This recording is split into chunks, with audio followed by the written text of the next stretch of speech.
boa tarde, moitísimas grazas por asistirdes a este acto alrededor deste libro que hoxe nos reúne aquí, Consciencia, a ciencia que nos rescatou da pandemia, da doutora Sonia Villapol, que teño que dicirlo de verdad, un verdadeiro luxo poder publicar desde Xerais.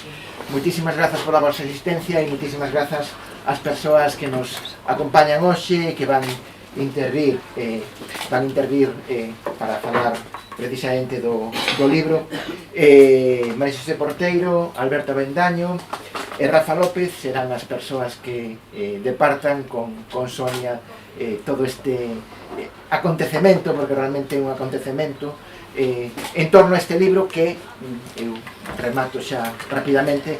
É un libro que non é un libro calquera, é un libro que é un luxo para a sociedade galega, é un luxo para a literatura científica galega, é un luxo para a divulgación en galego neste país, que Sonia Villapol, que é unha testemunha privilexiada da investigación en torno á pandemia, nos conte como foi todo ese proceso que viviu desde o grupo de investigación internacional en Houston, que deu ese pulo investigador tan importante a ciencia para que hoxe teñamos os resultados que temos. Por iso a ciencia que nos rescatou da pandemia. Este é un libro que fala do pasado, é un libro que fala do presente, pero tamén é un libro que fala moito do futuro, porque é un libro con proxección, é un libro para aprender do que pasou e para que podamos rescatar un futuro moito mellor para os seres humanos. Así que como muller, como científica, eu creo que para nós Sonia é un verdadeiro orgullo. Estamos encantados de que confiase en Xerais para publicar este libro, que entendo que é un libro para ela especial polo que ten de emocional, pero tamén sei que é un libro que non lle reporta nada especialmente relevante académico, desde o punto de vista académico facelo. Por iso para nós é moi importante este título que creo que, como decía, é un título crucial, un título fundamental na historia da divulgación científica en galego. Nada máis, moitísimas grazas, doulle xa a voz a máis. Moitas grazas.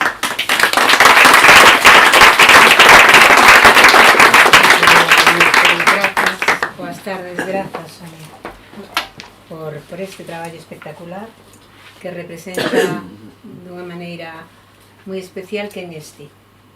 Eu creo que cando entredes a ler este libro, iredes descubrindo a unha persoa que cando a coñeces de perto, pois quedas namorada para sempre dela. Tamén cando a coñeces de lonxe, porque de lonxe se ve a calidade humana e a calidade intelectual dunha muller que, como moi ben decía o editor, está marcando un fito moi importante de cara á divulgación científica en galego, e eu diría que para a humanidade. Que o faga desde Galicia é algo que nos enche. Claro que sí, parabéns a Edición Xerais e a propia Sonia, como non, por facelo aquí, desde aquí, pero non teñades dúbida de que estamos asistindo á presentación dun traballo de ámbito universal para o universo que coñecemos. Isto non é facerlle a pelota a Sonia, que non o precisa, é que verdadeiramente ás veces perdemos un pouco a perspectiva, porque o que temos máis perto pois nos parece que máis normal, por ser máis asequible, e isto é realmente un traballo que, insisto, marca un antes e un despois a hora de facer comprender a unha grande maioría de persoas que é esa cousa tan rara que vivimos, da que creímos que o mellor non seguiríamos nunca, que se chamou pandemia e de que falamos en pasado, pero que en calquera momento o mellor pois temos que volver a conxugar en presente. Do libro falarei pouco, e non porque non o lese, que sí que o lín, pero me parece que o libro hai que lelo, e entendo ademais que haberá algunha outra persona que fale do libro. Queríamos falar do que me parece que aporta Sonia Villapol, o noso, isto que sería agora un pouco, a mí me gusta a expresión, pero comprendo que queda un pouco pija, do ecosistema cultural galego, non? Pero do ecosistema cultural galego e da sociedade galega e do feminismo galego e da ciencia galega e en galego. Decía Gregorio Marañón, no prólogo do seu libro La herencia fisiopatológica en la especie humana, en 1935, decía sobre Jimena Fernández de la Vega, es gallega, y con esto quiere decirse que es aguda, inteligente y poco dada a llevarse de arrebatos imaginativos.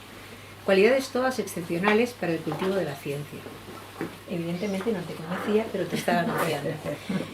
Todo isto é aplicable a Sonia. Eu vou poñer algunha perspectiva que a mí me interesa especialmente, como é o que ela representa dentro da fenda de xénero que atopamos tamén na ciencia, por suposto en Galicia, pero na ciencia en xeral, cando analizamos a situación das mulleres. Porque, desde unha perspectiva feminista, temos a necesidade ética e social de darmos valor e visibilidade aos aportes cada vez máis frecuentes, cada vez máis importantes, especialmente das científicas, que son minoría no recoñecemento, nos galardóns, pero que son cada vez máis numerosas nestas disciplinas. É un fenómeno mundial.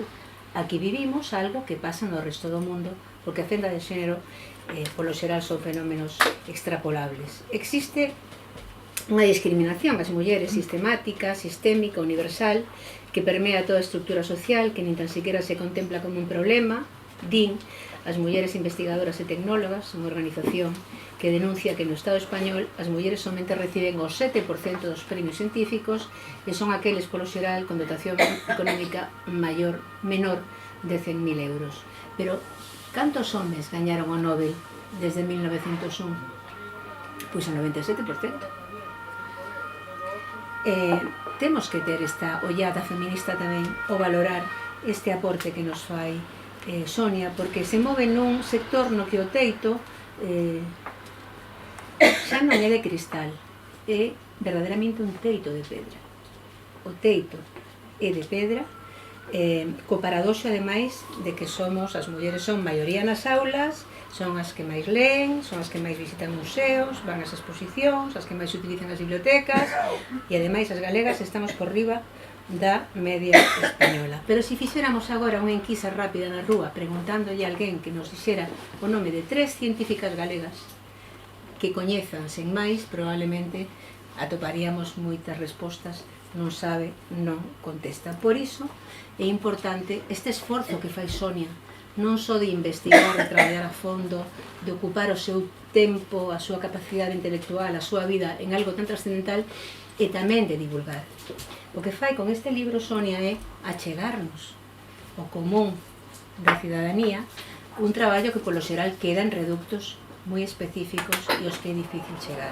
Esa capacidade divulgadora é fundamental, aparte de que sabe facelas, porque unha cousa é, supoño eu, a investigación e outra cousa é escribir. E eu noutra ocasión na que tiven que falar de Sonia, estou aproveitando algunhas notas que tomei daquela, fixen daquela, falaba de que nela conflúen a creatividade e esa capacidade para abordar a ciencia, que parecen que son camiños distintos, pero que nela conversen, e me parece que é algo interesante a destacar, porque nela conflúe esa dupla condición. As artistas e as científicas teñen en común que adoitan ser visionarias, cun innegable alento humanístico, por compartir o interese en coñecer máis e mellor as creacións da cultura da humanidade, onde a ciencia é unha parte cuestionable, e aquí atopamos unha coincidencia entre arte e ciencia que crea unha obra de relevancia universal. O compromiso vital, en todo caso, coa igualdade, no caso de Sonia, aquí se fala algo, pero espero que ela nos fale tamén despois no coloquio, nunha das súas preocupacións que a min do punto de vista social e tamén, porque non político, me parece moi importante que casi nunca se fai, que é a oportunidade e a conveniencia do seu empeño, da súa teima en introducir a igualdade de xénero nos estudos clínicos, advertindo que a presencia mayoritaria de homes nos ensaios dos novos medicamentos de resta eficacia para esa outra metade do mundo que somos as mulleres. Isto nos Estados Unidos está perfectamente superado, pero aquí non. Aquí non está superado. Aquí estamos empezando a falar disto. E tampouco en Estados Unidos. Bueno, pero polo menos ali estás facendo algo, logo nos dirás. Aquí realmente é unha cousa que xenera aínda moitas deficiencias. Bueno, O feito de que na análise das enfermedades que se veñan considerando femeninas se detecte a prevalencia de erros diagnósticos como estereotipos atribuídos e aceptados por profesionais médicos e de investigación científica é algo relativamente recente. Este é tamén un dos campos de preocupación de Sonia Villapol que me parecía interesante aproveitar hoxe para comentarvos, porque é un avance fundamental para combater o nesgo de xénero que confirma como única medida de análise, diagnóstico e tratamento masculina. E remato rapidamente. Espero que o mellor despois no colegio se poda decir algo, e senón por min estou servida porque hai palabras moito máis importantes que a miña que escoitar, e me despido, como xa fiz en outra ocasión, recurrindo a dobremente premiada co Nobel, Marie Curie, cando dixo que a ciencia ten unha gran beleza, que un científico no seu laboratorio non é só un técnico, que tamén é un cativo colocado entre fenómenos naturais que o impresionan como un conto de fadas. E así imagino eu esta muller feita e dereita, con expresión de nena, de cativa sorprendida, descubrindo mundos novos como se viaxase nunha aeronave espacial ou da cabalo dunha unicornia. Estou certa, xa que logo de que veremos en Sonia todas estas condicións, o que nos axuda a comprender e compartir e valorar a inteligencia e a oportunidade da súa oportunidade, que, como xa dixen máis dunha vez, vamos ver algún día como premio Nobel.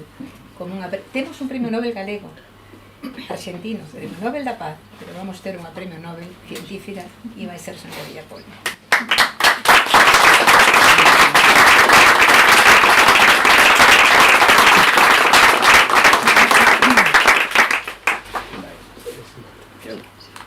Bueno, eu non vou decir cosas tan importantes como as que acaba de decir María Xosé, entre outras cousas porque non me dá o meu. Eu quero recuperar algunhas palabras das que dixen no Paseo dos Soños en Vilalba, cando o seu pai, Fernando Villapol, lle fixo unha escultura para ese Paseo dos Soños, onde hai unha inmensa maioría de escritores, porque parece que os galegos non facemos máis que escribir. De feito, eu teño a teoría de que hai máis poetas galegos que tabernas en Galicia, e eu son un deles, ademais. Eu quero facer esta achega a Sonia a este libro que é ciencia e que é divulgación. Por tanto, é un libro que eu follei nada máis, e que simplemente é dese tipo de libros que se leen con acougo de cando en vez. Non hai por que leelo de capa contra capa. E léese de cando en vez porque a ciencia é algo que ten que entrar de a poucos. E senón, cando ides ao doutor xa sabedes que non podedes tomar todo o tarro de pastillas inteiro. Hai que tomar de unha en unha e a veces coas comidas. É dicir, o mesmo lle pasa aos libros de ciencia, que non se deben leer todo seguido. Eu quero facer algo personal, recordando a estas dúas rapazas que hai aí, a Xan Lantía, a Isabela Jane, a Todd, que está aquí, o seu pai, Fernando, a nai Antía, porque é un cosmos que chegou a miña vida de casualidade, ou ao mellor non tanto. E entón vou repetir un pouco o que xa lle dixen unha vez. E así de paso a vostedes lle sirve de referencia afectiva e de historia de Galicia. En 1990, que non hai tanto, pero é moito, Sonia mirou na televisión de Galicia que eu entrevistaba o seu pai, o escultor Fernando Villapol. Ela daquela era unha rapaza, eu aínda non sabía moi ben o que era, pero era moi guapo en pantalla. Entrevistei a xente tan importante como Rafael Alberti, José Luis San Pedro, Chucho Navarro de los Panchos, Severo Ochoa, que foi o que me dixo Avendaño váyase a Estados Unidos, e yo le dije entre gambita e gambita, profesor, no me joda, e ao final acabei en Estados Unidos. Pero si lles empezo a dar 4 datos, por exemplo, bioloxía na Universidade de Compostela, logo Universidade de Barcelona, despois con Todd sempre o seu carón, Universidade de Marie Curie, sí, e do seu marido tamén, pero quen está falando ahora de maridos? Por certo, en París foi onde naceu Xan Lantía, non? E un día sei que a Fernando Villapol me contacta en Washington e me di que ela iba a ser veciña miña, veciña nosa. se cadra non foi así, pero eu sempre prefiro recordar as cousas con inexactitude. Ela viña a traballar a Washington no National Institute of Health en Bethesda, que é un pouco a capital da investigación científica nacional. Despois acabou, a todo isto, nos vivíamos aí, moi cerca desa zona, os nosos fillos, Xan e Kenia. Despois pasou a investigar e a ensinar, en realidade, na Universidade de Georgetown. E aí é onde unha rapaza de Bretoña, a doutora Sonia Villapol, descubre que os lugares poderosos, académicos e estadounidenses, pois tampouco impresionan. E ademais hai que cuestionar eso.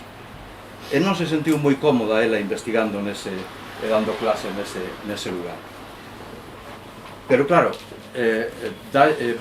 a familia de Sonia dá un golpe de timón e acaban en Houston e hoxe ten un laboratorio que leva o seu nome. E eu sempre que acabo dicindo eso, que a miña amiga, a doutora Sonia Villapol, ten un laboratorio en Houston, no Methodist, o seu nome, acabo dicindo o único que se pode decir en Galicia, que é simplemente manda carallo. E quedarnos tan a gusto, porque é un pouco o feedback que sabemos construir os galegos moi ben, non? Somos un boomerang constante que volve a nós mesmos. Lembro falar con ela e con Todd da intersección de arte e ciencia. Lembro escribir para washingtonpost.com e para El Tiempo Latino sobre as esculturas que Fernando Villapol, o seu pai, facía e colocaba no patio dianteiro da súa casa para escándalo dos veciños, que, claro, hai cousas en Estados Unidos que se poden facer e cousas que non se poden facer. E sempre, ademais, hai un americano que ten problemas sobre o que lles molesta, e generalmente as cousas artísticas molestan sempre. Recordo ver nun vídeo a Shaila Antía ler en galego Aventuras de Sol, o primeiro libro meu de literatura infantil que gañei, o Barco de Vapor, e aquela voz galega e americana, que en realidade a voz galega e americana das dúas, é un orgullo emocional indescriptible. O teu pai, como dixen antes, fixo a túa escultura para o Paseo dos Soños en Vilalba, porque, como dixen aquela, onomatopeia é unha nación, o ruido é unha lingua e ten forma de pedra Villapol.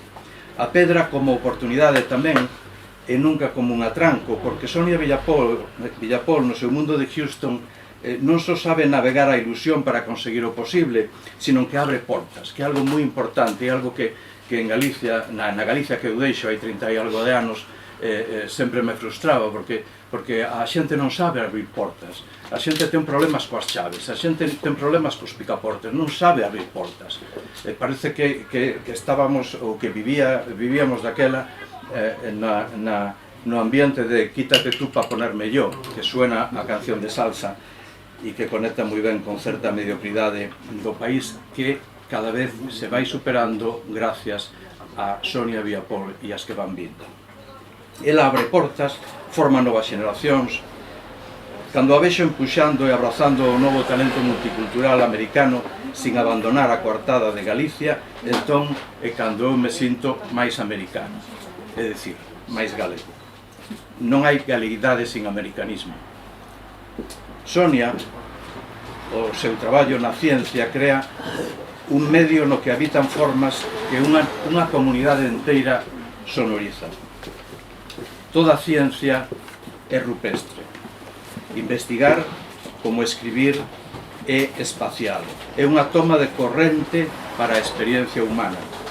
E tantas veces investigar é como escribir sobre ese papel de fumar que non se debe utilizar para fumar, sino para escribir.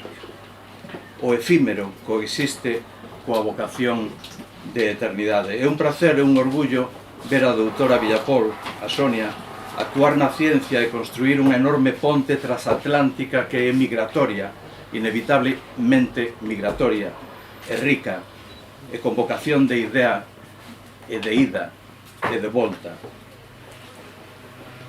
Sonia Villapol sentí sen ti non hai acción, e sen ti non hai nación. Moitas gracias, Sonia.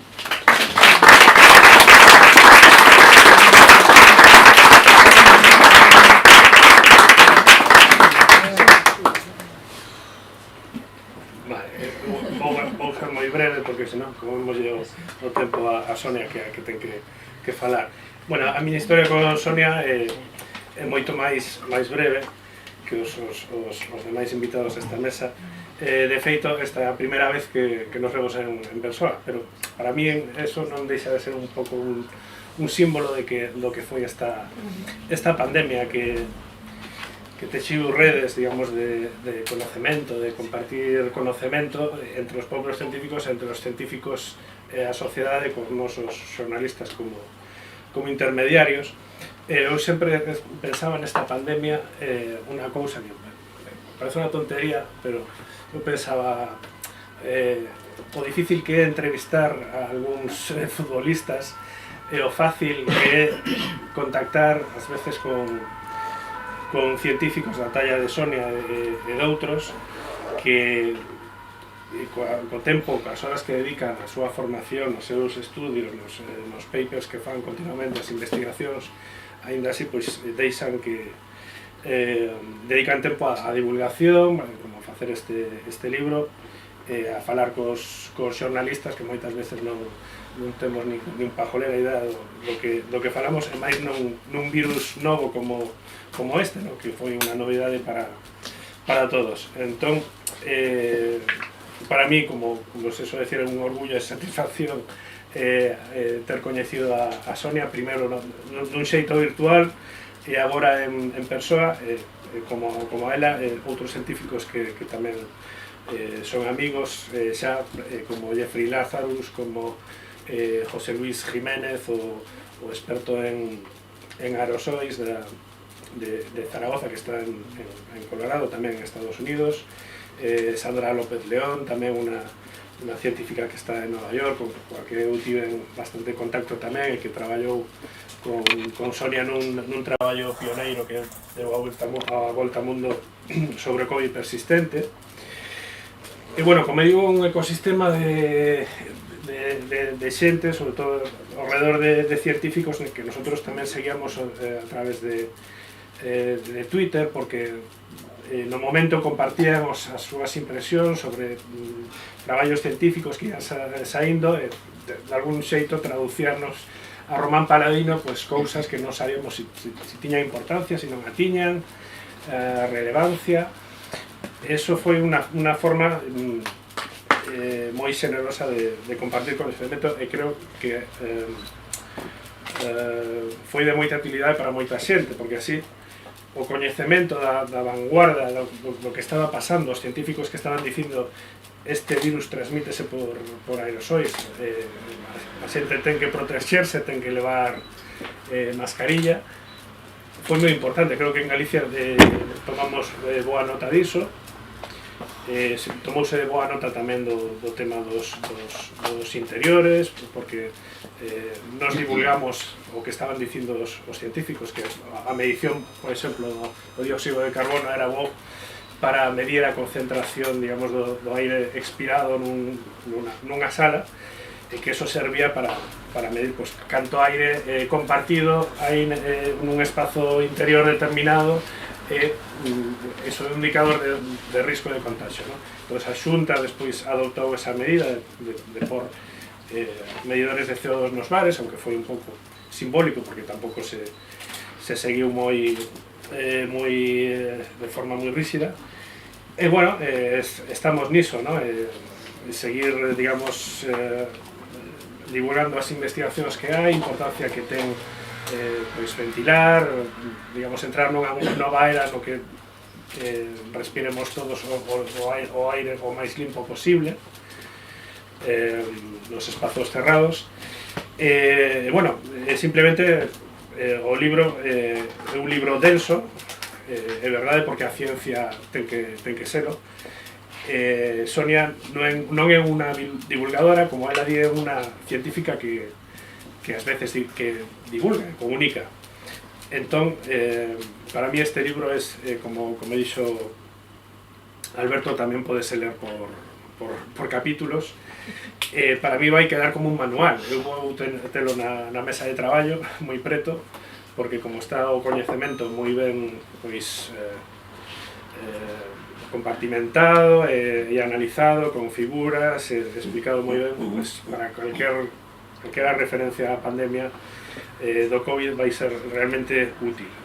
Eu penso que calquera que o lea vai ter tamén un relato excelente do que foi a pandemia da man de alguén que a viviu dende moi cedo, enterándose das noticias e sabendo da repercusión que iba a ter este virus moito antes que a maioría da xente. Eu me lembro nos meses de febreiro, tamén en marzo de 2020, eu adoito ver a CNN, e eu vi a CNN e non se falaba do virus para nada. E eu me preguntaba como unha sociedade tan tecnolóxicamente avanzada, con tantos científicos como é dos Estados Unidos, non se fala. Que pasa? Que pensan que son de outra especie diferente, que non lles vai afectar o virus. Pois ata ben entrado marzo, abril, pois non se falaba prácticamente nada do virus na CNN. Pero bueno, os científicos, por suposto que estaban concienciados diso, e Sandra e outros científicos formaron xa unha rede, un grupo internacional de investigación ao redor do COVID, que se chamaba COVID-IRT.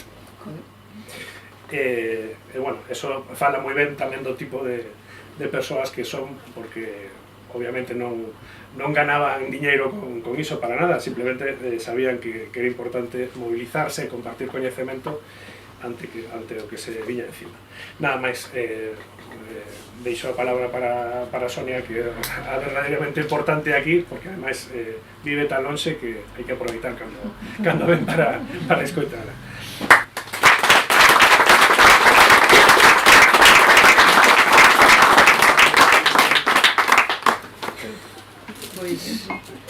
Pois que dicir, non dicir, primeiro non me queda outra cousa que dar as gracias, non? Empezando, por suposto, por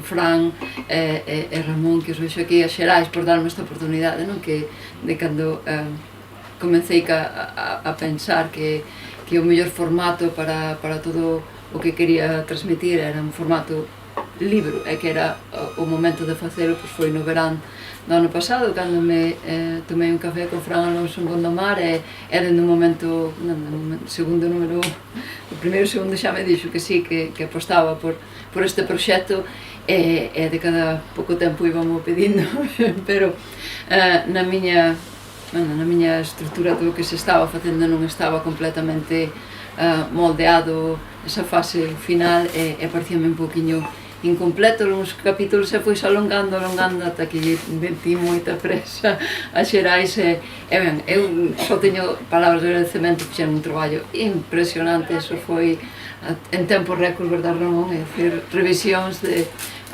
por tamén está Ramón Nicolás aí, e ben, que fixeron un traballo impresionante eu quedaba incrível, non? Oxalá tiveramos este tipo de revisores para revisar os proxectos de investigación nos Estados Unidos, que íbamos a conseguir o financiamento inmediatamente, non? Foi unha calidade profesional e admirable, e estou encantadísima co traballo que fixestes, por lo tanto, primeiro a Xerais por darme a oportunidade e pola flexibilidade tamén, non? De iso, de adiantar isto que o mellor deberían de facer como tiñan programado para setembro, pero me tiñes unha presa en último momento porque viña de vacacións, un pequeno detalle.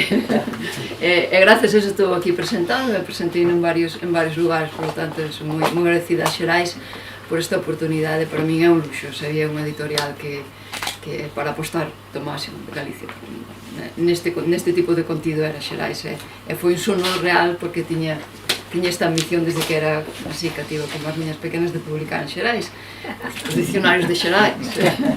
Ben, para min foi como un sono cumprido, por lo tanto, eso, grazas.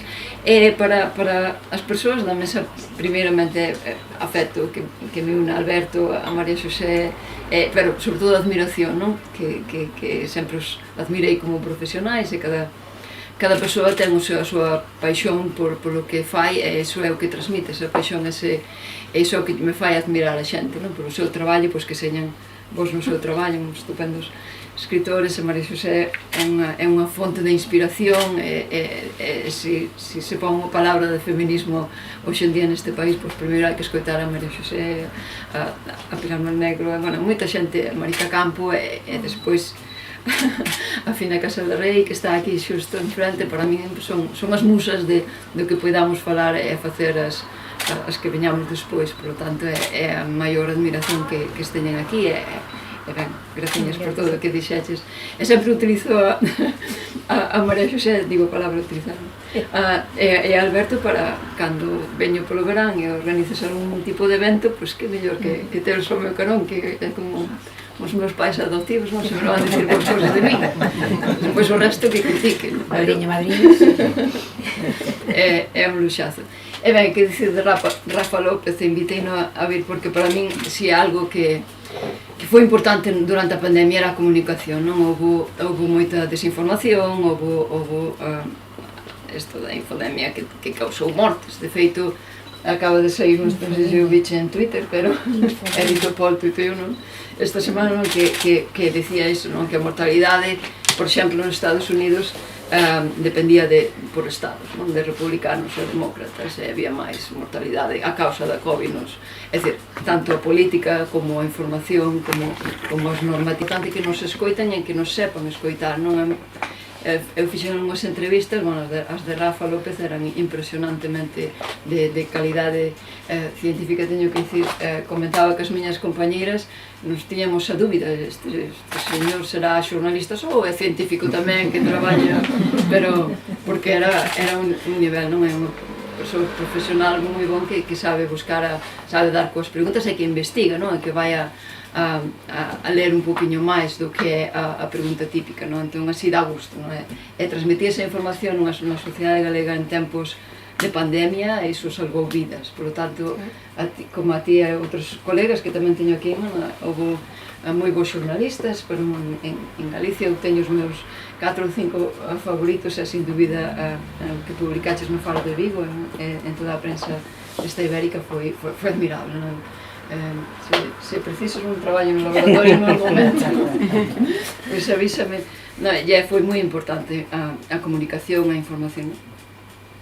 E ben, volvendo ao tema do libro, porque agora moita xente me preguntaba, pero un libro da pandemia, o que tamén que comentaba Fran, trataba de convencelo que, bueno, vamos a dar unha visión futurista, non fixe falta contar nada dese rollo que aceptou de inmediato, pero para min é que sacamos de todo isto, que aprendimos, que nos quedou, non é? Para min era moi importante fazer este punto de inflexión, esta reflexión a nivel persoal, porque senón as cousas esquécense, non é? Gústame sempre volver ao pasado, a mirar que aprendimos da pandemia da gripe do ano 18, que se fixo daquela, como a xente reaccionou, que se sacou daquelo e que usamos para a COVID, moitas cousas, non? Como, por exemplo, un dos tratamentos do plasma convalescente que se utilizou inmediatamente coa COVID, porque xa se sabía que funcionara, non? Antes coa pandemia da gripe, o mesmo como comentabas das máscaras, non? Antes tamén, non? Sabían que as máscaras eran a maneira de bloquear a transmisión, e indudablemente agora sería igual, un pouco de ciencia aplicada tamén co sentido común. O nome do título é Consciencia, como a ciencia se aplicou, pero sabendo por que o facíamos, non? Actuando en consecuencia, non porque fora un mandato do telexornal. Agora pola mañá hai que poñer a máscara ás 3, podes quitala, logo ás 5 volve a poñer. É dicir, eso xenerou moita ansiedade, moita confusión, e obedecíase porque senón multaban, non? Pero esa non é ciencia a consciencia que deberemos de aplicar nas nosas vidas e para sempre. Entón, para min hai que sacar unha aprendizaxe de todo iso, non? E, por desgraza, aprendemos moitas cousas, como comentaba tamén Rafa, que deberían de quedar, que deberíamos de utilizalas, e non estou falando de utilizalas para futuras pandemias, que agora un pouco xa acabamos de pasar unha, deixa non pensar na seguinte, pero van a pasar, é algo cíclico e hai mecanismos que, bueno, que todo indican a que si, non? O cambio climático, as zoonosis, cada certo tempo ocorre unha epidemia que pode ser controlada, o virus polas súas condicións non se transmite da facilidade que se transmitiu o SARS-CoV-2 e queda aí estancada, non? Pero xa non pensando en ese tipo de futuras pandemias, pero pensando o que nos aportou a ciencia, que nos rescatou da pandemia precisamente para o avance para a mellora da nosa calidade de vida, non? Para o avance de tratamentos contra outras enfermedades, non? É o que comento tamén isto no capítulo no último, no 15 por exemplo, a revolución das vacinas do ARN, que foi moi unida á nanomedicina, non? Como os tratamentos se deberan de administrar de outra maneira, como temos que sabemos que funciona, e a pandemia falou-nos das vulnerabilidades, cada persoa é distinta, é dicir, Fina ten unha xenética, unha microbiota, un metabolismo que é distinto ao meu, ao de Alberto, é porque estamos administrando o mesmo fármaco para calquer tipo de que se tenha a mesma enfermedade cando somos persoas distintas, non? Pois a medicina convencional, despois do que pasou coa pandemia, deberá de esfumarse, probablemente, pero esfumarse, e aplicar máis medicina personalizada, porque temos as ferramentas para facer, individualizada a cada persoa, distinguindo distintos biomarcadores e aplicando o coñecemento que temos hoxe en día, é que é fácil, faise, non? A nivel de laboratorio, de investigación, a nivel clínico, temos as ferramentas agora para facelo, máis coa inteligencia artificial, cantos malos diagnósticos, cantas cirurxías con erros. Saía tamén fai pouco un reporte nos Estados Unidos sobre que o biches, Rafa, de iso, dos malos diagnósticos que se fan. Pero a inteligencia artificial danos é como unha maneira de unha ferramenta para corrixir os médicos, é dicir, isto está mal, vai por aquí, non hai que temer, non hai que adaptalo a... Penso que o coñecemento e os avances hai que adaptalos a ser as nosas ferramentas de traballo, non terlles medo nin temor nese sentido, hai que utilizalo, o avance do coñecemento hai que utilizalo para a mellora da calidade de vida, sempre, e non terlle temor. E penso que o investimento que se fixo durante a COVID ten que dar este fruto, non? E temos por aquí, na sala, está o doutor David Posada, que é onde eu ven en Vigo, para min que é un dos científicos a nivel europeo que ten máis citacións e posiblemente sexa o mellor científico de Galicia, sin dúbida, pode ser no seu campo, non? É unha persoa moi respetable a nivel internacional, non? E o que fixeron durante a pandemia foi secuenciaron o xenoma para analizar o tipo de transmisións, publicaron uns traballos, traballou co grupo da Coruña da doutora Marga Poza e Covivens, no das augas residuais, non? Que dános unha, para min é como o indicativo da saúde no futuro da sociedade, da comunidade, non? Está nos dicindo se hai unhas enfermedades que se poden, que incidencia pode ter na comunidade previamente a que ocurra, non? Ese é un valor engadido que non se debera de eliminar ese tipo de investigación, debera de quedar con nós. O mesmo que o que comentaba Rafa co tema, gracias por vir, David, por estar aquí, e un aplauso tamén para ele.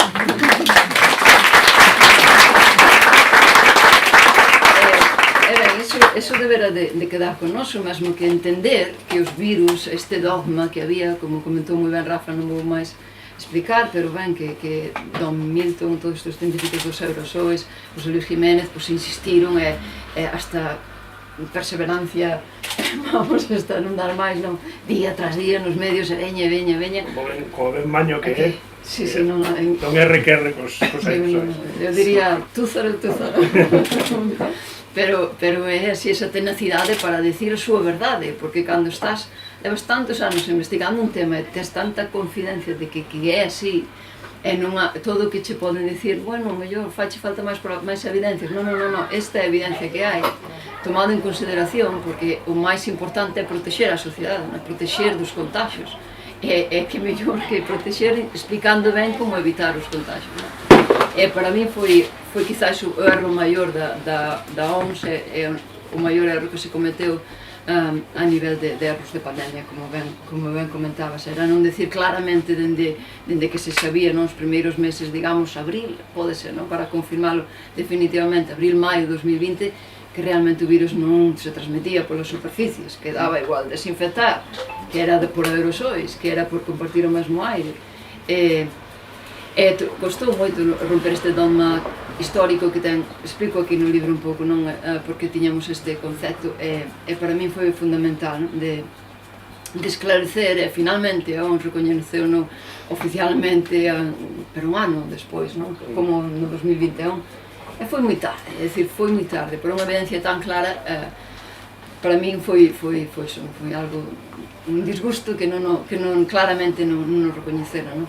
O mesmo que o tema dos asintomáticos, que comentaban, fixeron cometeron certos erros de comunicación, aí está a clave, non? A comunicación pode salvar vidas e pode axudar a persoas nese caso. Pois comentaban que as persoas que transmitían o virus era só se tiñan síntomas, non? Houve uns meses que era o que se comentaba, e non era certo, non? As persoas poden ser presintomáticas antes de ter os síntomas e transmitir, é que senón non habería nin pandemia, é dicir, ter síntomas quédate na casa, pois non foi así, non? O virus correu e convertiuse no que se convertiu nunha pandemia precisamente pola capacidade de transmisión.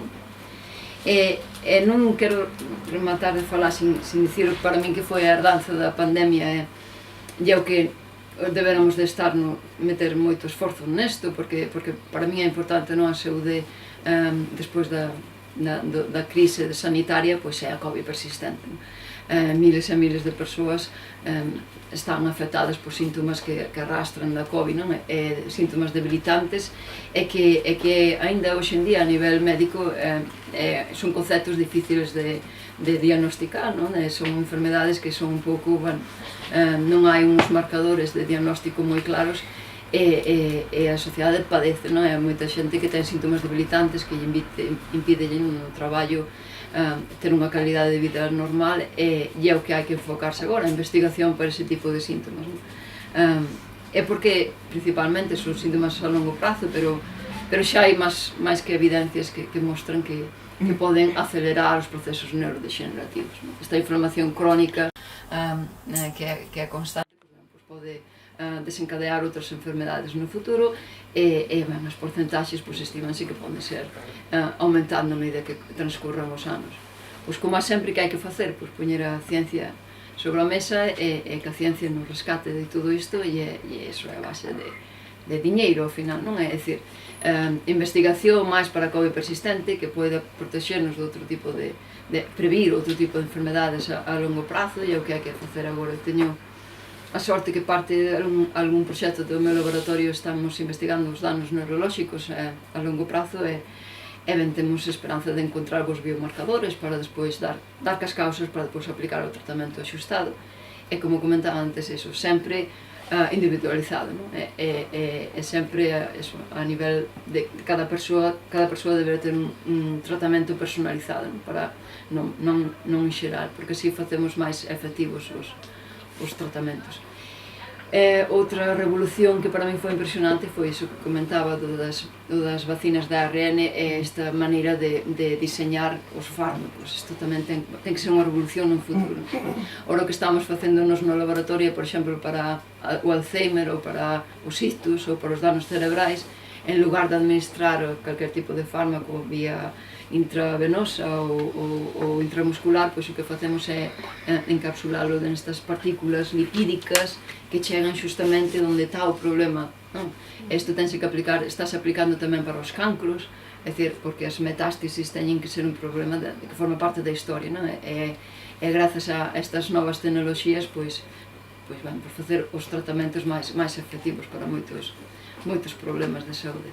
E este é o meu toque optimista dentro da catástrofe que foi a pandemia. Arrastrou vidas, causou un impacto probablemente a longo prazo que está sin avaliar, sobre todo dos que para mí foron os heróis a xente que foi as heroíñas e os heróis da pandemia que foron os sanitarios, non? Pasaron de aplausos a pedradas e agora non sei no momento no que están, pero seguirán traballando non nas mellores condicións e para min iso esa calidade humana, porque tiveron un impacto a nivel físico, moita xente enfermou sin vacinas no primeiro ano e segue con síntomas agora persistente, de COVID persistente, ben, sobre todo un impacto emocional, un impacto emocional de ver morrer xente sin poder facer nada, eso a longo prazo pues, ten unhas secuelas a nivel psicolóxico que son duras, non? Entón, vexo esa falta de recoñecemento tamén pola parte das institucións, dos organismos, de quen corresponda desa valoración desa profesión, de que cando realmente a xente o necesitaba, pois aí estaba, non? E iso é algo completamente de vocación, pero a parte que poñeron toda a súa vida nela. E iso terá que ter tamén un recoñecemento, e como un recoñecemento é, pois, como sempre, o diñeiro, non? É dicir, invertir máis en sanidade, en condicións boas para os sanitarios, que teñan o seu soldo xusto e merecido, é un pequeno homenaxe para eles. É pouco máis, o libro quero que a xente que teña curiosidade, que todo isto pasou como unha bomba, que non nos enteramos de nada, prácticamente moitas das novas viñan e iban a mañá a noite había outra, pouco tempo tivemos para reflexionar, en paralelo os estupendos artigos de Rafa tamén. Casi non tiña nin tempo a ler as entrevistas que non facías a mí, pero iso foi unha explosión que non deu moito tempo a este necesario acougo e reflexión que temos que ter de vez en cando, non? É que é bon. E trato de salientar un poquinho todo isto e intentar axudar a xente como ter unha... Eso, por exemplo, teño capítulos de nutrición e da microbiota tamén, como a calidade de vida, a dieta é super importante, o exercicio, a maneira que temos para que nos deberamos de cuidar e como deberamos de exixir a nivel médico, clínico, que a medicina do futuro sexa de outra maneira, non? É que os avances que haxa que se poidan aplicar.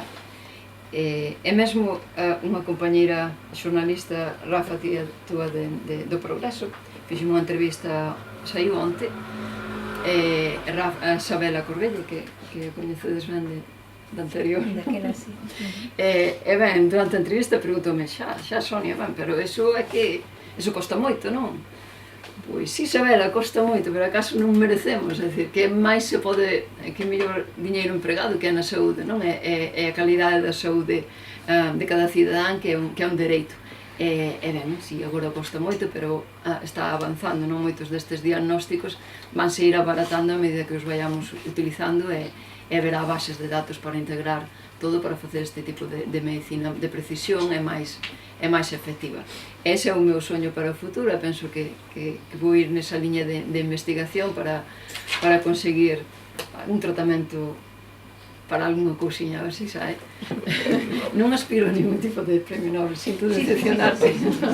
Non, é noutra vida, xa cheguei tarde. Pero si non, sempre temos científicos, sempre temos unha ilusión, un sono de descubrir unha pequena cousiña, un grao de area que teña unha relevancia importante para a sociedade, non? Cada escritor quere facer a súa obra maestra de libro para as xeracións que ti xa botedes, pero non parades, pero ben, cada profesión ten o seu pequeno sono e ese sería o meu. Si no medio do camiño podo contalo e Xerais me dá a oportunidade de escribir este libro e teño outro xa en mente pensando, pois teño que aproveitar e estar moi agradecida porque está un disfrute e é un gozo e para mí non é ningún tipo de esforzo, indudablemente é unha necesidade, así que nada máis, non sei se ao mellor abrimos un poquinho o roldo de preguntas, pero moi agradecida.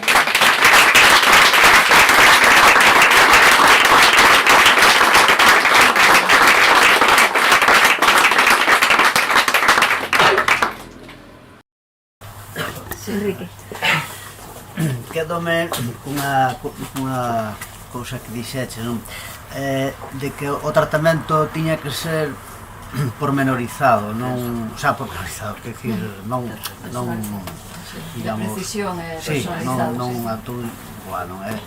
Isto penso que incluso no ensino tamén sucede o mesmo en outros eidos, non?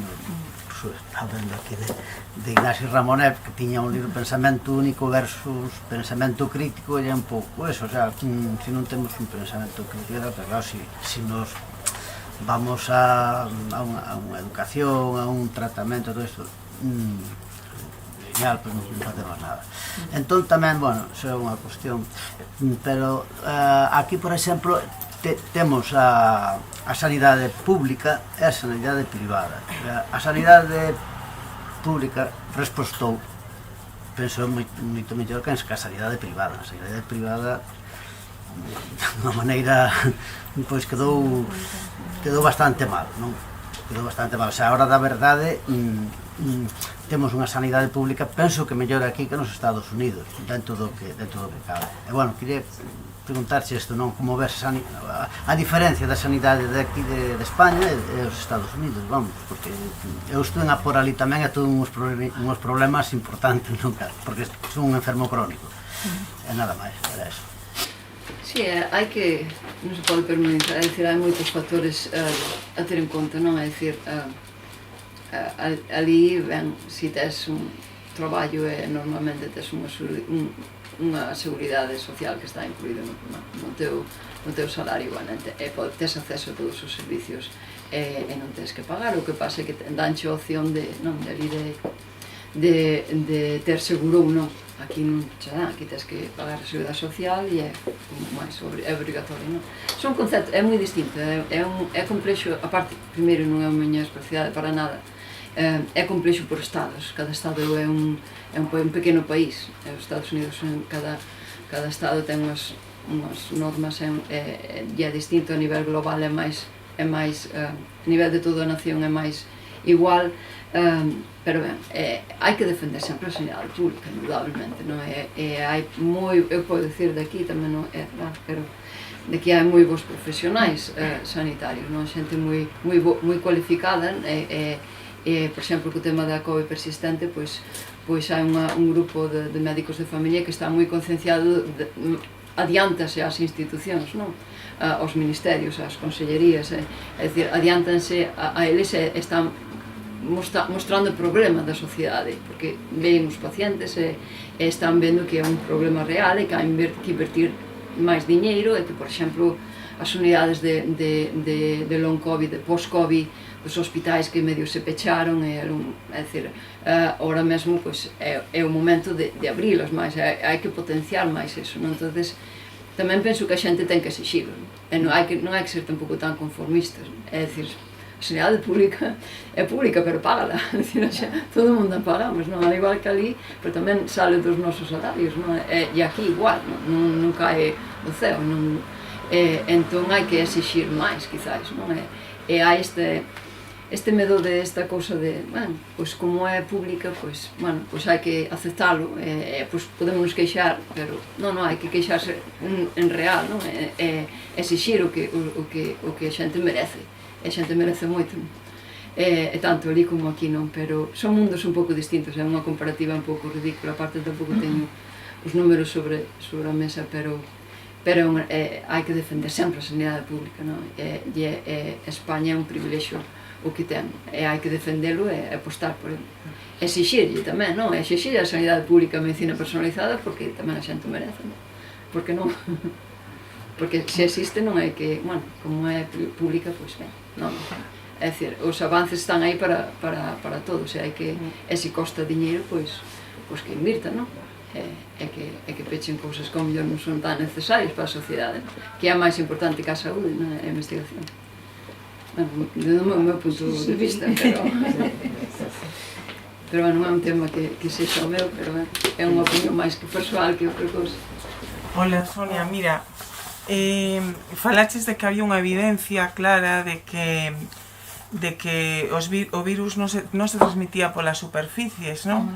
E como esas outras, non? Entón, en relación coa xestión da pandemia, sobre todo pola clase política, e tamén como comentaches que a Organización Mundial da Saúde sospeita que pode repetirse esta situación, ti crees que a clase política aprendeu e que cando chegue outra pandemia poderíamos estar noutra situación, habería outra actitude cara a xestión da pandemia?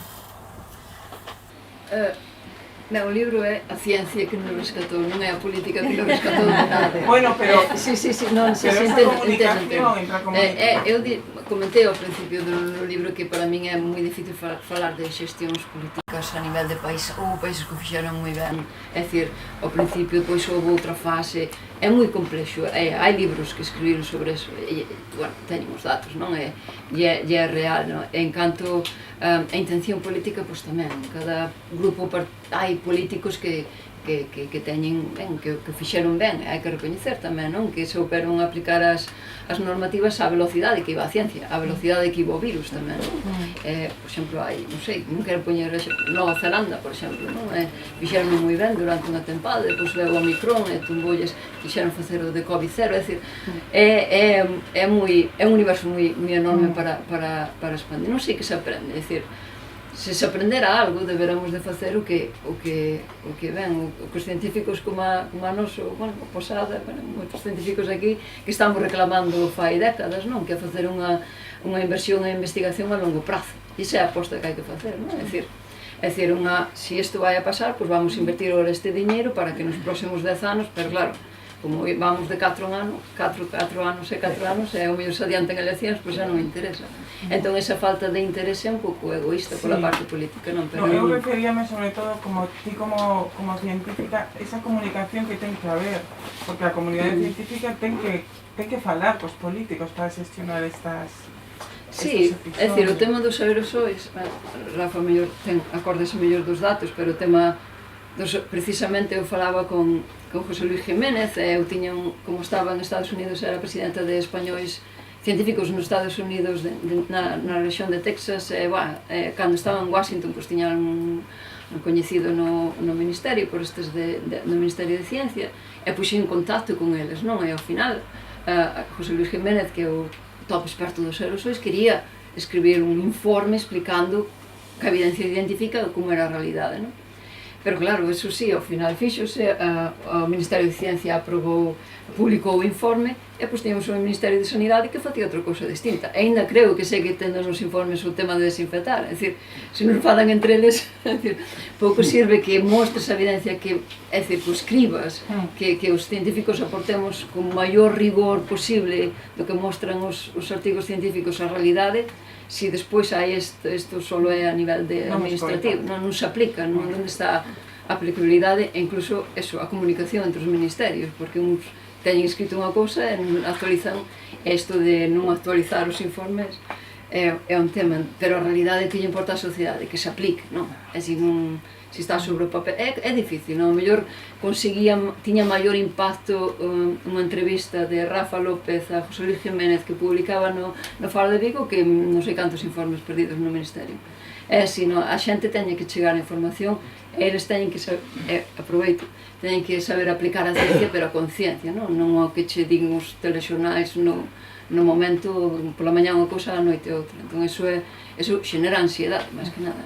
Pero non é doado saber quen ten a razón, a quen creer, non? Se os políticos din unha cousa e mañá outra, pois había como era este Fernando Simón, non sei que era exactamente o seu cargo, dicía unha cousa pola mañá, pois contradicías a noite. É dicir, isto xenera na sociedade que, dicir, vale, temos paciencia, pero hasta un punto, non? E iso é moi comprensible se non estás no mundo científico e o entendes desa maneira. Non sei se respondí un pouco a pregunta.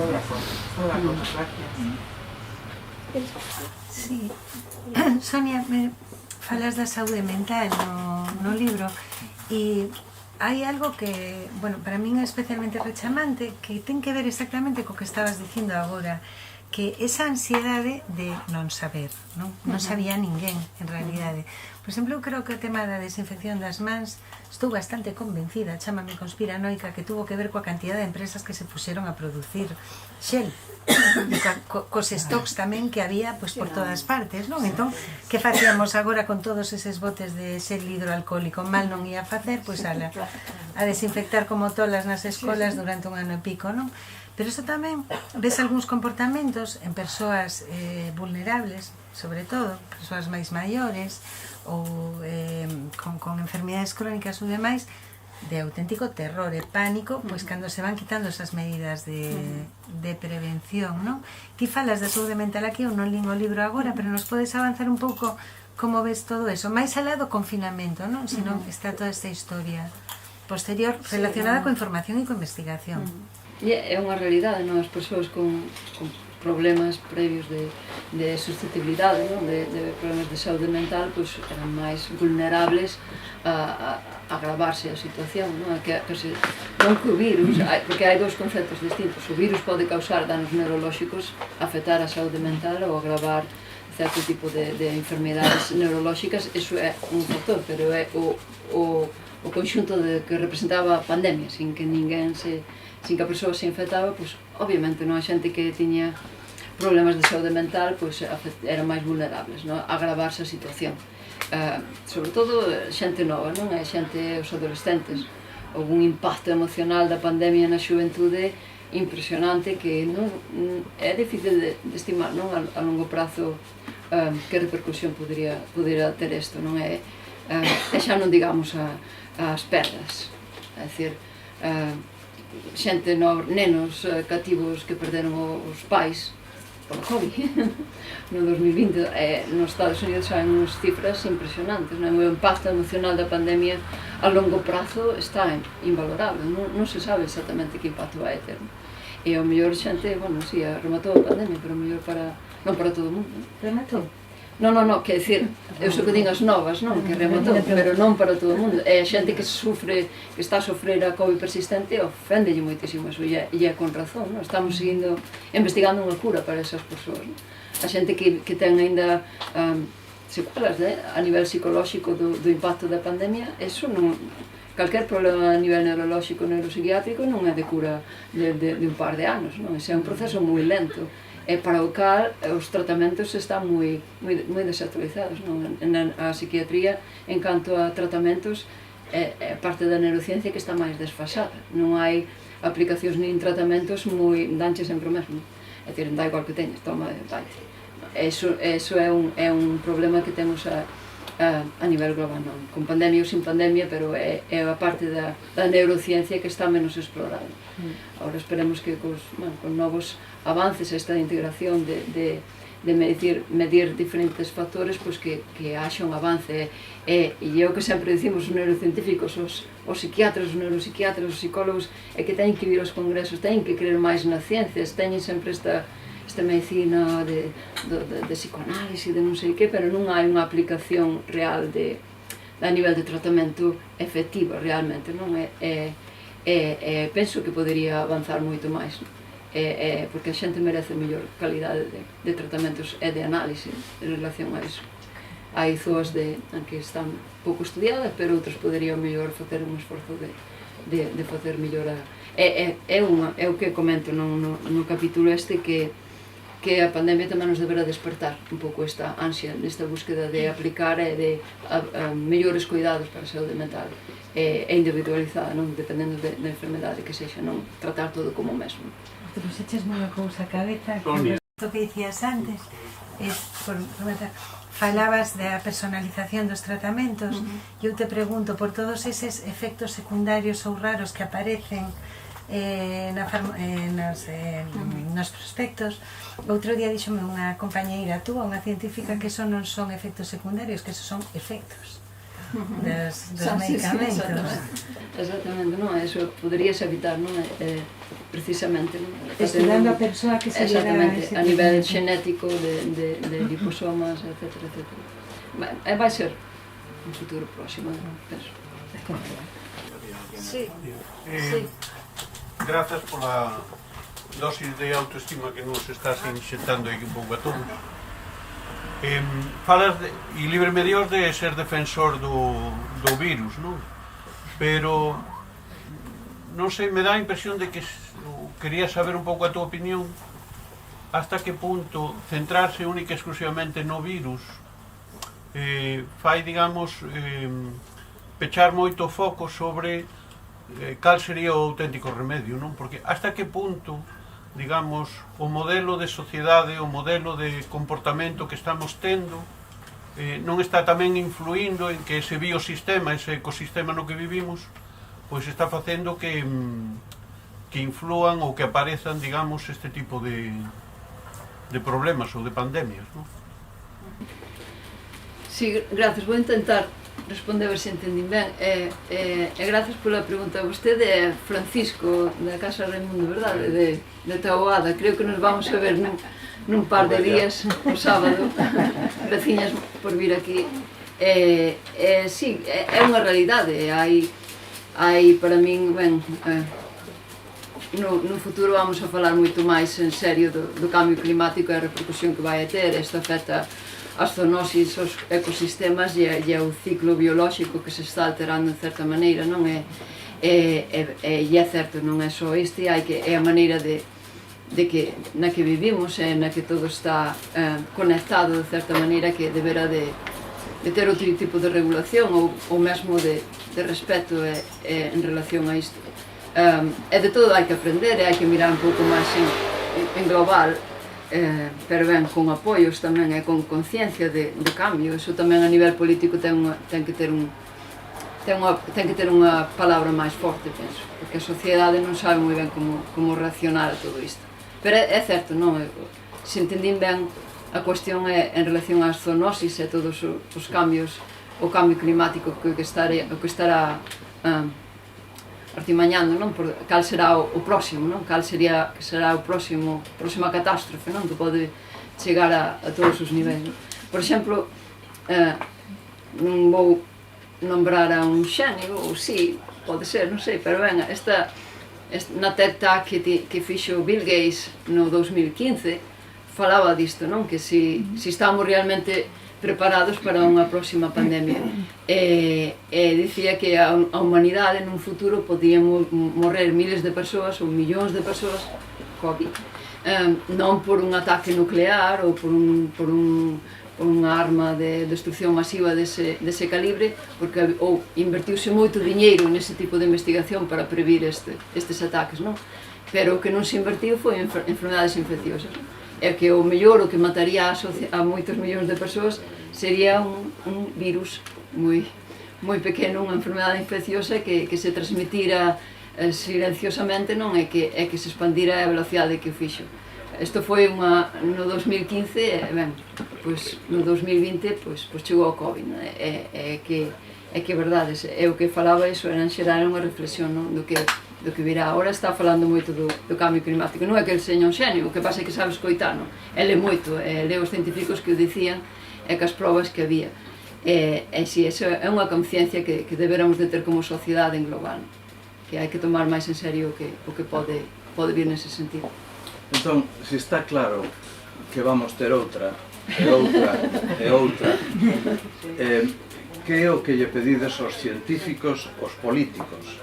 E digo isto á luz do que pasou cando chega Donald Trump ao poder en Washington, que a primeira medida que fai, unha das primeiras, é liquidar, desmantelar, desfacer os comités científicos que estaban na administración Obama. Un dos comités científicos era sobre pandemias, outro era o do SIDA, que estaba a miña amiga a doutora Ligia Peralta, todos fuera. Entón, claro, é dicir, que lle pedides e como podedes facer a comunidade científica para conseguir que non importe que haxa un político descerebrado no poder, para que a comunidade científica realmente poda manexar a súa axenda? Pois que non teñen tanto poder, é principalmente diñeiro é que se aparten do medio, que deixen a xente competente traballar no que ten que traballar, non? É que non molesten. É ben certo, non? É dicir, non todo, ti sabes moi, somos nos que temos que preguntar a ti da política dos Estados Unidos, pois ben, si é iso, non? Tamén abriu moitos fondos federais para invertir nas vacinas cando había que facer. Non é só unha persona, é unha sociedade que está así, non? Diñeiro é que deixen traballar, basicamente. Permiso, sí. Dúas preguntas que te querería facer, pero se hai no público, espero. Bueno, sí, Ramón. Eu quería facer un par de reflexións moi breves. En primeiro lugar, agradecerlle o seu traballo, porque de alguna maneira estamos aquí falando de ciencia en galego, que é unha cousa que axuda a normalizar a nosa lingua e o noso idioma. Entón, por iso, eu creo que é algo que merece moito máis que un aplauso.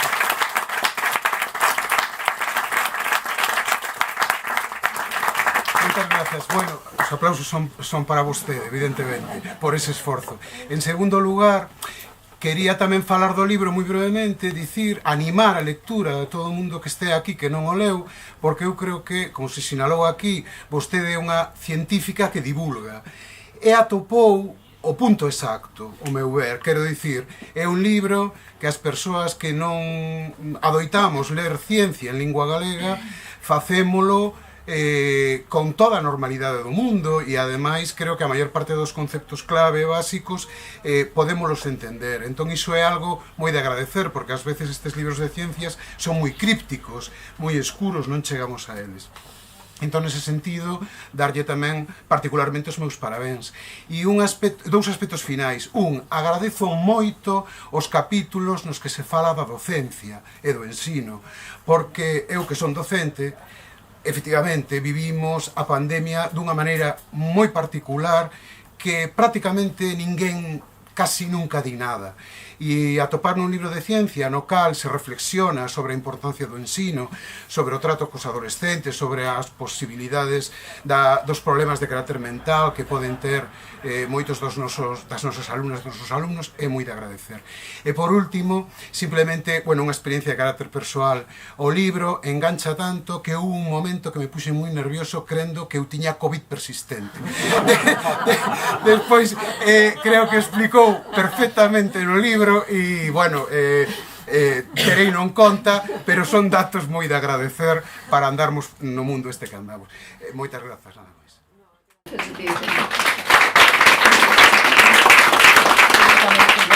Moi agradecida, primeiro porque Ramón Domínguez che dera a posibilidade de revisar o libro, que para mí foi increíble. Moi agradecida por esa, pola primeira reseña do libro que saiu publicado na Voz de Galicia. É, bueno, todo un honor que unha persoa como vostede fixera iso, non? Moitas grazas. E que dicir, xerais outra vez, aplausos.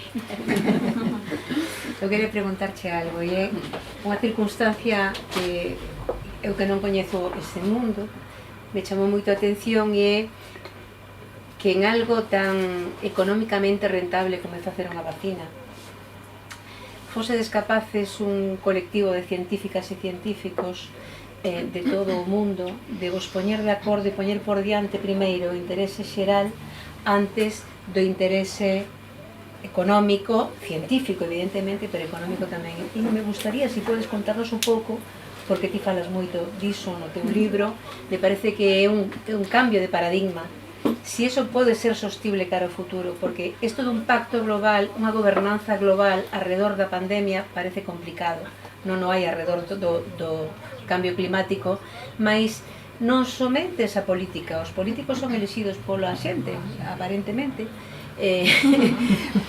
Si xente como a vos sigue marcando un camiño, sigue indicando que é posible e que hai prioridades que están por riba de outros intereses, o mellor algo cambia. Creo que esa é unha das ensinanzas para min, foi tamén me pasa como a Ramón, que teño os meus capítulos favoritos máis notables do libro.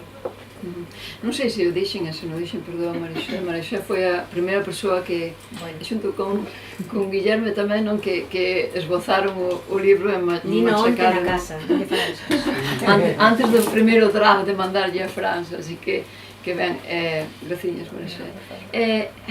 Tampouco hai que ser, non somos tampouco, é dicir, os científicos son moi competitivos, non?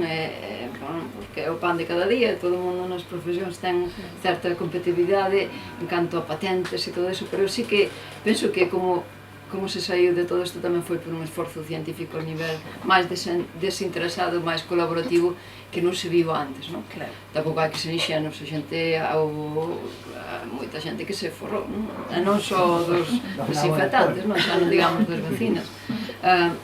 Cousas positivas, moitas cousas que non se verán de facer do tema das patentes tamén. Quen regula todo isto, pois non estaría moi ben legislado, e ben, por exemplo, as vacinas de Moderna, sí que entregaron parte dos beneficios aos Institutos Nacionais de Saúde, 400 billóns, non? Billóns de dólares, polas ganancias da vacina de Moderna, porque foi diseñada originalmente, nas primeiras fases, con diñeiro público, non? Entón era unha débeda, e ben, ese diñeiro utilízase para outro tipo de investigacións, que é diñeiro federal, diñeiro público, é o que se debera de facer. Outros non o fixeron, outros científicos liberaron as patentes, non? Das vacinas que, por exemplo, Peter Hotter, que está en Houston, que coñeces, está sempre na CNN ou na Fox ou en calquera, pois sí, en Houston nos seus laboratorios fixeron unha vacina que ora está na Indonesia e na India, que se administrou ali contra a COVID, libre de patente tamén, non? É dicir, houve actos de xenerosidade dese calibre, pero sobre todo creo que, a parte do diñeiro, tanto institucións públicas como altruistas, non? De financiación privada, marcou a diferencia, pero sobre todo o esforzo, a gañas de aportar algo, non? A gaña de aparcar o que estás facendo, aparcamos as investigacións do cerebro, de trauma, pois volcarse nesto, poñer a máxima ilusión e gañas en colaborar co mismo fin, non era o fin de competir nese sentido, eso era moi raro. E contra o reloj? Cada minuto a minuto. Contra o reloj? Non é unha investigación? Era unha ansiedade xerada nos primeiros meses bastante intensa, non? Así que na comunidade científica que se volcou moito co tema da COVID, notouse, non? E xa houve outra etapa máis de relaxación, pero foi como foi, non teño nin idea se isto se vai volver a repetir así ou se isto vai quedar algo de positivo, pero o que sei é que se puido facer e fixos, non? Gracias. Mira, hola, Sonia. Mira, quería preguntarte unha pregunta un pouco diferente ao que se está facendo aquí. Como te sientes tú como científica, ou como vos sentides os científicos valorados pola sociedade? Porque sí que na pandemia se aplaudiu moito a sanitarios e demais, pero vos estabades aí na retaguardia e apenas se fala de vos. Teño moito interese en esa pregunta, porque son tamén docente de bacharelato secundaria e cando falo destas cousas cos meus alumnos, pois coñecen moitísimos personaxes públicos, cantantes, xogadores de fútbol e tal, pero cando dispoño algún nome de un científico español, pues normalmente non recoñece ningún. E entonces quería saber un pouco eso, como vivides vos. E tamén, que crees que nos falta en España para que os investigadores, o talento que temos aquí, non se teña que ir fora? Gracias. Sí, non, graciñas, pois a primeira pregunta, pois eu aquí deste espazo miro ao meu alrededor e digo que me falta a min, é dicir, todo este aprecio e toda esta librería hoxe chea, pois creo que é bastante recoñecemento e poidome sentir a nivel persoal máis que satisfeita por todo, non? Durante a pandemia antes, non? Que sempre cando publicaba un artigo, pois ou me publicaban na Voz de Galicia ou no Progreso, me facían unha entrevista a apreciación polo mundo científico ao respeto en Galicia para min é algo enorme, aunque ao mellor non se ve, digamos, en número de financiación, en diñeiro público para investigar, pero eu creo que eu non teño ningún tipo de queixa nese sentido, e mesmo agora temos un programa nos centros escolares de mentorado para rapaces e rapazas que queiran dedicarse á investigación científica, sempre nos contactan, é dicir, eu nunca notei esa falta de afecto, todo o contrario, demasiado.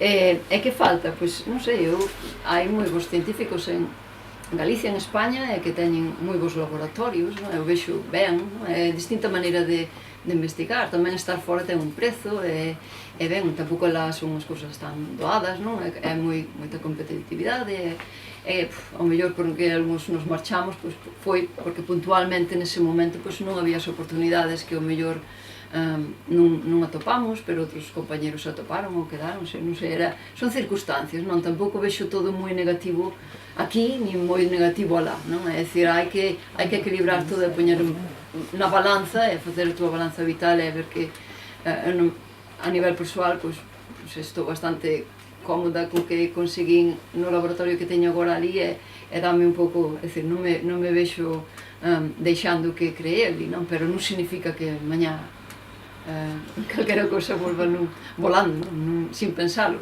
É dicir, son situacións persoais, eu nunca digo que os que estamos fora estamos mellor os que aquí, é dicir, son mundos moi distintos, non? A investigación é moi complexa de entender e hai sistemas moi diferentes, non? Que en Estados Unidos é aquí. Pero a xeneralidade, bueno, a boa calidade de científicos aquí é moi boa tamén, a formación é moi boa e iso a sociedade tamén penso que o ten que valorar con máis a longo prazo, dar máis oportunidades, o mellor para, non para os grupos consagrados, que non a mellor nos fai falta tanto, pero os que queiran empezar tamén. Que teñan oportunidades. Exacto. Vale, graciñas, non sei se outra cosa, senón moitas grazas a todos por vir e se alguén quere que lle asines, dache tempo. Sí.